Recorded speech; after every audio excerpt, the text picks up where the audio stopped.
Assalamu alaikum students, how are you all? I hope that you all are fine. And today our lecture is related to practice now A. Today I will explain you NSM2 new syllabus mathematics 2 and chapter is 1 and the name of the chapter is direct and inverse proportion, and I'm going to explain you practice now 8. Alright students, before starting the lecture I would request you that kindly subscribe my channel by clicking on the red button, and when you will subscribe it will be easy for you to find out the sums that are related to your syllabus. And let's start the question. The question is, 4 identical taps can fill a tank in 70 minutes. Find the time taken for 7 such taps to fill the same tank. Now girls, first you have to find out that whether this question is related to direct proportion or inverse proportion. There are two quantities. I have uploaded the lecture in which I have explained you the concept of inverse proportion.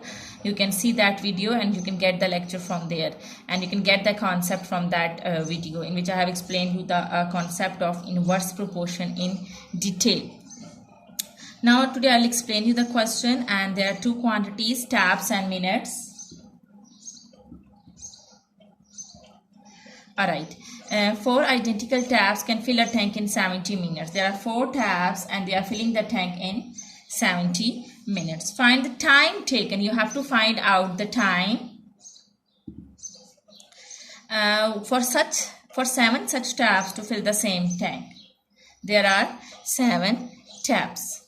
Now students, what you need to do is you have to find out that whether this question is related to direct proportion or inverse proportion. See, you know that in direct proportion, when one quantity increases, the other also increases, and in inverse proportion, when one quantity increases, the other decreases, and if one decreases, the other increases. So there are 4 taps and they are filling the tank in 70 minutes. Now if you will increase the taps, now see that the taps are increased. So when you will increase the taps, definitely you will require less time to fill the tank because there will be more taps. Now the taps are increasing. The taps are increasing from 4 to 7.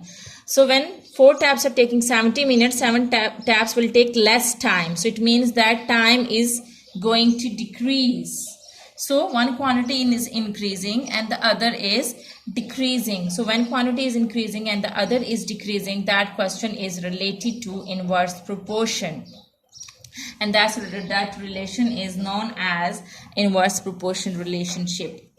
So the formula to find out the unknown quantity in inverse proportion, the formula is x1 y1 is equal to x2 y2.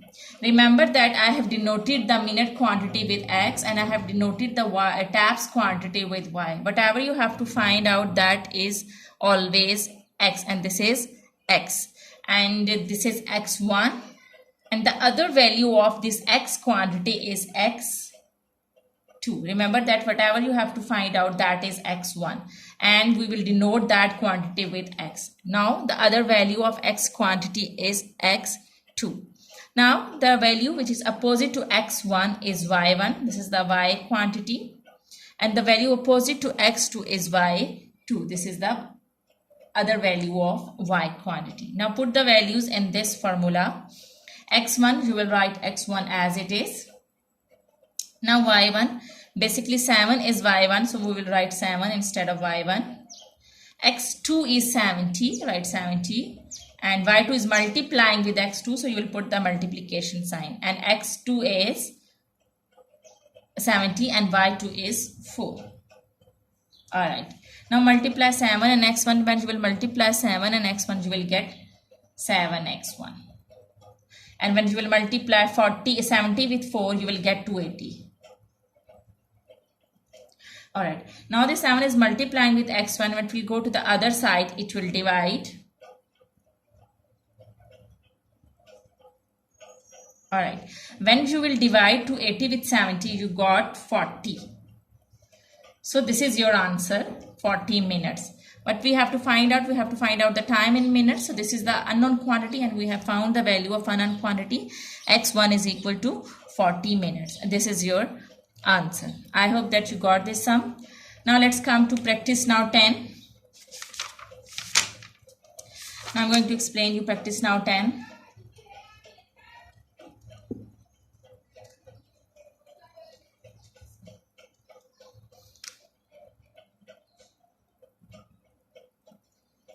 Alright, practice now 10. Question number 1 is, if y is inversely proportional to x and y is equal to 5 when x is equal to 2, find the first part is the value of y when x is equal to 8, and second an equation connecting x and y, and the third part is the value of x when y is equal to 10. So we are doing question number 1. Always remember that whenever you do the sums of direct proportion and inverse proportion, first you have to make an equation which is connecting x and y. So first I will do part 2. So for part 2, the relation is y is inversely proportional to x. Y is inversely proportional to x. So this will be k over x. When it is directly proportional, so you will write y is equal to kx. Now it is inversely proportional, so you will write y is equal to k over x. Now this is the equation. Now put the values of y and x to find out the value of k. Remember that whenever you find an equation which is connecting y and x, you have to find out the value of k. So to find out the value of k, you have to put the value of y and x. Now value of y and x are given. Y is 5 and x is 2. Y is 5 and x is 2. Now this 2 is dividing over here. When it will go to the other side, it will multiply. This is the rule of the equation, that when something is dividing on one side, when it will go to the other side, it will multiply. So the value of k is 10. Now the value of k is 10. Put this value of k in this main equation, which is y is equal to k over x. So y is equal to 10 over x. I have put the value of k in this main equation. Now this was the part 2, which we have to make an equation which is connecting y and x. Alright, now let's come to part 1.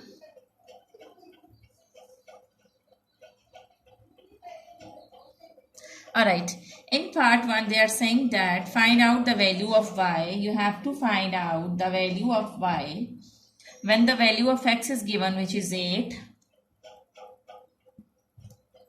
Alright, this is the main equation, y is equal to 10 over x. So you will write the main equation. Always remember that if you want to find out the missing values, you have to find out the main equation which is connecting y and x. So this is the main equation. You will use this equation to find out the missing values.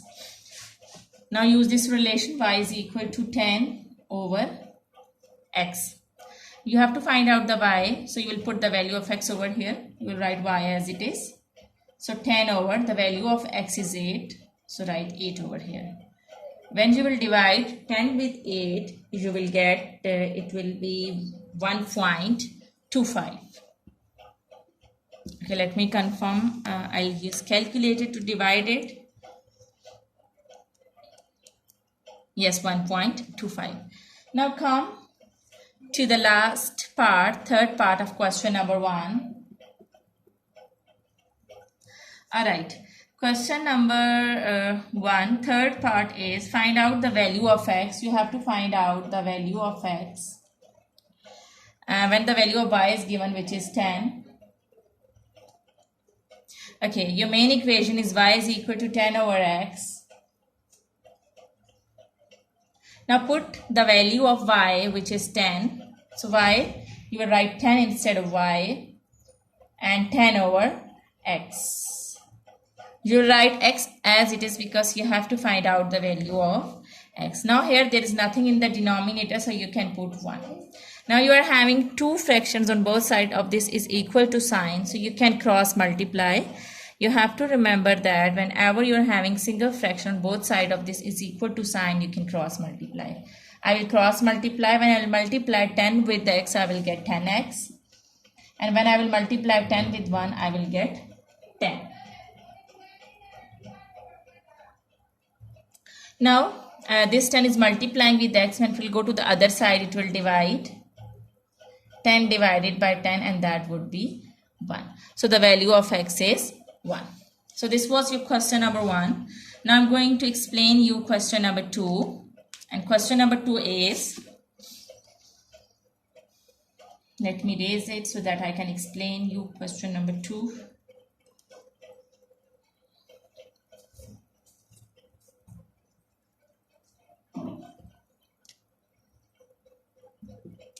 Alright, now let's come to question number 2. In question number 2, the relation is y is inversely proportional to x. So your equation will be y is equal to k over x. Y is inversely proportional to x, so your equation is y is equal to k over x.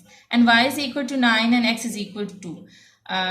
Find the value of y when x is equal to 3. So you have to find out the missing value of y when x is equal to 3. At the start, the value of y and x are given. They are just given to find out the value of k. So we will find out the value of k by putting the value of y and x. Now the value of y is given, which is 9. We have to find out the value of k.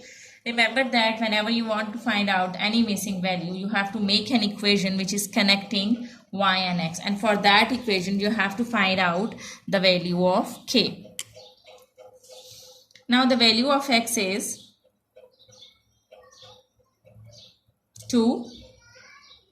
Now this 2 is dividing over here. When it will go to the other side, it will multiply with 9. So the value of k is 18. Now put the value of k in this main equation, which is y is equal to k over x. So now your equation is y is equal to 18 over x. Y is equal to 18 over x. Now you have to use this main equation to find out the missing value. You have to find out the value of y when the value of x is given, which is 3. Your main equation is y is equal to 18 over x. Now in this main equation, you can put the value of x to find out the value of y. Put value of x, which is 3. 3 6 are 18. So the value of y is 6. This is your answer. I hope that you got question number 2. Alright, now let's come to question number 3. And question number 3, a table is given. Now I'm going to explain you question number 3.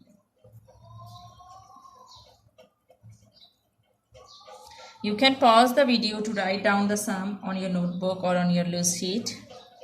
Alright.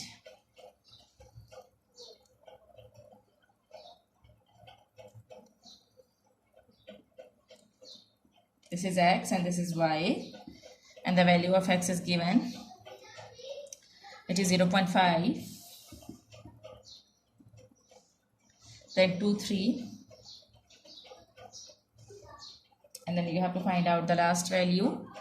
Then 4. Then 2.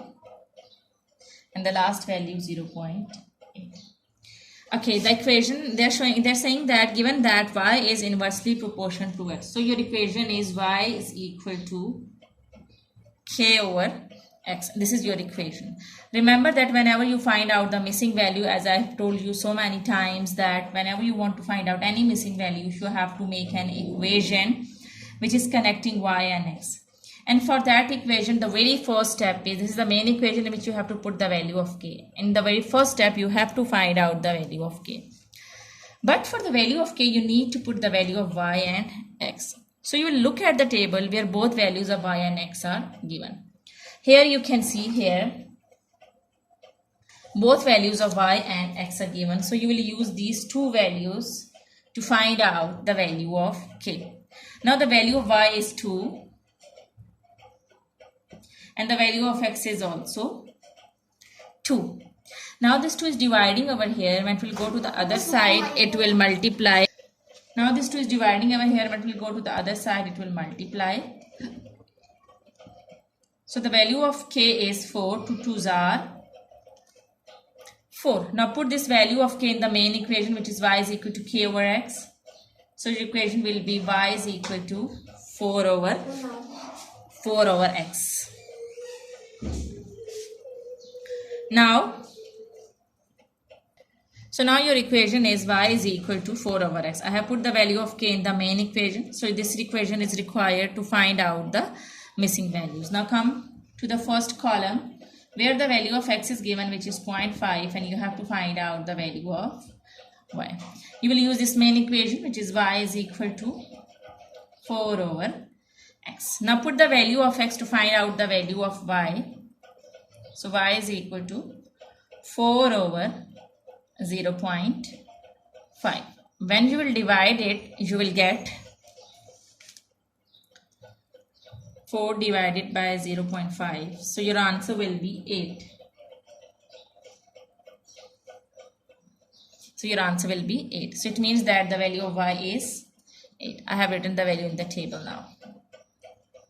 Now let's come to this column where we have to find out the value of x. And the value of y is given, which is 4.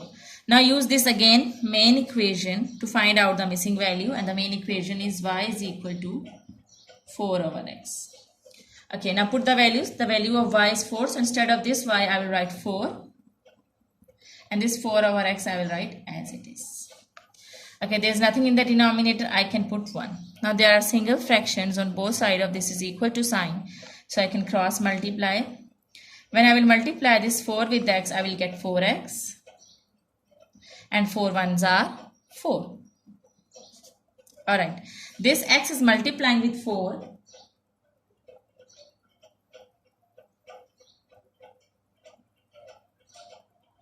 When I will go to the other side, it will divide. So x is equal to 4 over 4. So the value of x is 1. So I am going to put the value of x over here. So the value of x is 1. Now the last two columns are left. So I'm going to raise the board. I hope that you are cleared till here. Alright. You just need to remember the main equation, which is y is equal to 4 over x.